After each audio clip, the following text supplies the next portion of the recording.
right, the next one I'm going to show is the Vocoder2, which is a channel vocoder. So that's basically more like a traditional vocoder like Kraftwerk or Daft Punk or something like that. Or like Laurie Anderson, Oh Superman or something. So this one has really similar controls to the first vocoder. So you have the volume control, which, let's see, which is on both the input and the output. And then you have a warp control, which goes a little further on this one. Because I thought it had kind of an interesting effect at the extremes. Quality is relatively similar. In this case, it's the number of filter bands that you're dividing the signal into. You've got this set of fixed bandpass filters in a channel vocoder, and you're just sensing the level on each of them and then applying and then passing the new signal through individual gain controls into another set of those bandpass filters set at the same frequencies. So quality is just how many of them there are. Who succeeded commercially with the charge of the princess education getting into my hands. You can hear a lot of difference in quality based on how many bands you have. Continued in his service till her death, and was good. And he still more to her. The prince was instructed in my house in Burgundy with all the care due to the son and brother of the king. And as you move this, it's trying to evenly space out those bands. So basically 22 bands is now 22 in the same space of frequency range as it would be with 8. Then they like stretch out a little bit, right? Right now there's a little bit of issues. You can kind of glitch out if you're playing a lot of notes with a quality above 22. So I might limit that eventually to just 22 at the most, or figure out a way to make it a little more efficient. Over here we have a bandwidth control. Made by the publishers of Carol to Voltaire himself, the publisher who sometimes calls himself. So that's basically how wide these bands are, these different band passes that the signal's going through. If you turn it really low, you can really hear the resonance of where those frequencies are. So what are the band passes that everything's going through? 14th, by a lover of the Queen. Anne of Austria had come to persuade herself that Earth alone was the fault of the character prior to Louis XIII. The publisher of this edition overlooked me by the extent that event, and it only makes sense. You can hear them kind of rearrange themselves as you change how many bands there are. The birth of the Iron Mass undeceived her. And if you go above 1, then you end up kind of, now the bands are kind of overly wide instead of being super narrow to show their resonance. Now they get really wide and they kind of bleed into each other. So you get a little less definition in the sound, but it's also kind of smoother and feels less, it's sort of a more subtle effect. But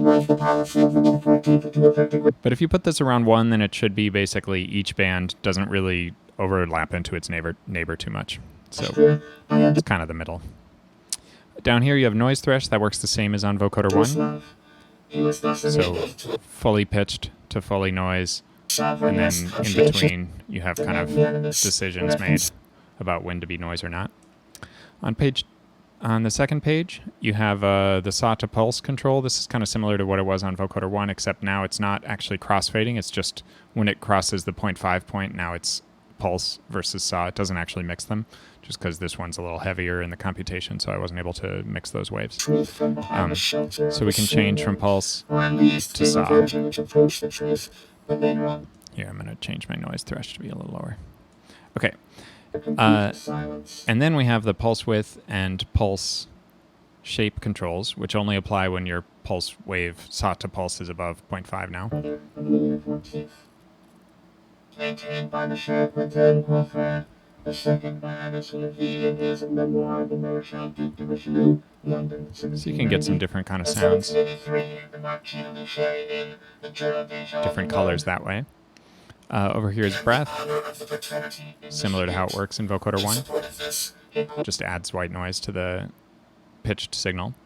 Here's something we didn't have in Vocoder 1. This is speed. So this is basically how fast. There are little envelope detectors following the bandpass filters on the input signal that it's trying to analyze. So this is how fast those respond. So if the speed is really high, let's turn this back to saw so it's a little more obvious. And let's have our quality up. Warp. let's just kind of put this a little more normal. Okay, so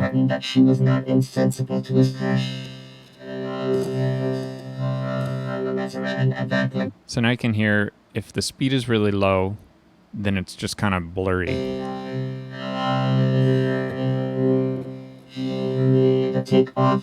If it's really high, then it's kind of super articulate. But it might be a little too fast for certain situations where you might want it a little more smooth. So in between is kind of a more normal singing, speaking kind of range. Yeah. Now we have another page of knobs over here that let you kind of get more into where the bands are spaced on that bandpass filter. So on P2, which is the third page of knobs here, band squish is basically you're taking those bandpass filters, that set of them, and if you have it at 1, they're wherever they should be to be spaced out equally and fill the whole frequency range. If it's less than 1, then they start squishing together, and if it's greater than 1, they start spreading apart. So let's actually turn the bandwidth really low so that we can hear the frequencies of those filters come through. Number. Oops, I hit preset up instead. So here I'm squishing them all together into one big blob at the bottom.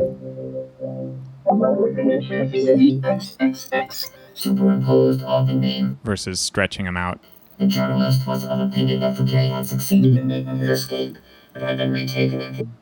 And what is band off? That stands for band offset. So that's basically what is the lowest frequency band, and then the bands are start to happen after that. So it's basically like you can set it really low, and then you get more low frequency resolution. So the existence of this part was never proven, and we cannot accept the story on the unsupported word of an anonymous writer.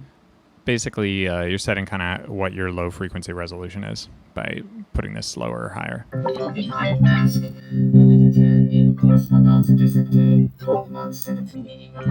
Revived the theory of paradise, supporting it by new and curious facts.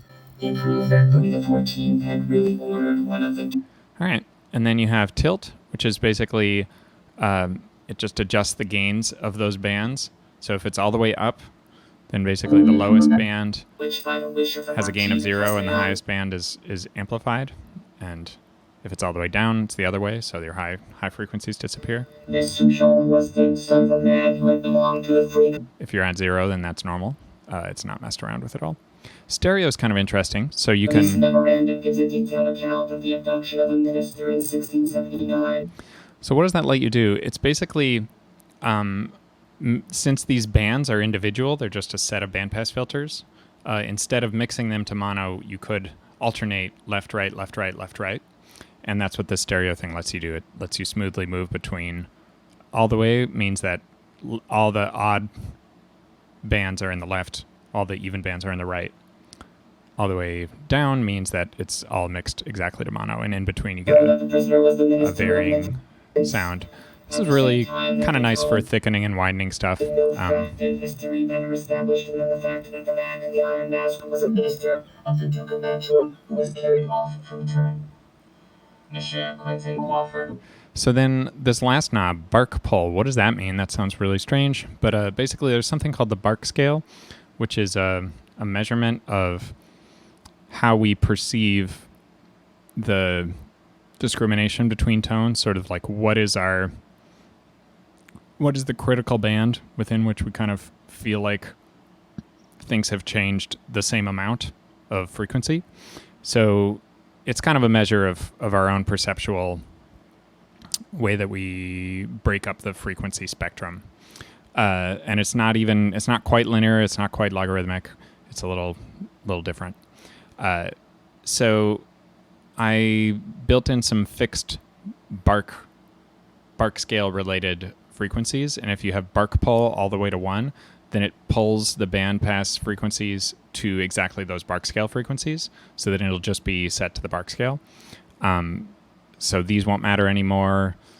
The only thing that'll matter is number of bands, right? As far as the band position controls. If you have bark pull at 0, then it'll just be whatever you've set these knobs to, and that's going to be, the final thing. In between, it'll kind of interpolate between the bark scale and whatever you've chosen. So The British government continually clamored for his release until 1723, but the French government persistently denied. So you can hear him kind of smoothly move around. I'm going to turn my bandwidth back a little more normal so you can hear the effect without as much resonance. Passed, as may be seen by an inspection of the certificate of his death preserved among the archives in the Foreign Office. One sentence from the notebook of the Sherdivon Act would be sufficient to annihilate this. So the bark scale is also, it's only really accurate if you have this up at 24, because that's how many frequencies there are in the implementation I have. So Now it was in 1698. That's a so that's the full bark scale thing with bark pull at 1, quality up at 24. Thinking that the man in the iron mask might possibly have been memory. And notice, unlike if you have bark pull down at 0, when you change the quality, it sort of respaces all the bands in order to fill up the full frequency space. With the bark scale, it doesn't, because it doesn't really recompute them. So because they're just a set of frequencies. So instead, basically, now if you change the number of bands, it's just going to get darker and darker because it's losing the high bands. So you get kind of a low-passed sound down here versus the full quality up at 24. Then you have the same kind of stuff as Vocoder2, where monophonic, polyphonic.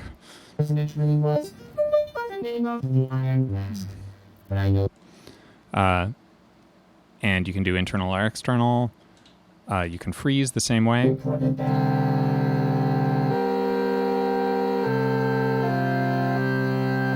I think I have a weird tuning going on. Yeah.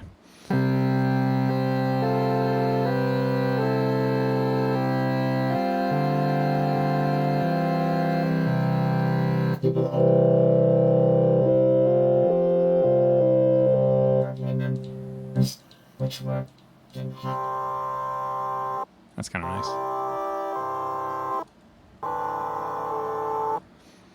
Yeah, so hopefully that's interesting.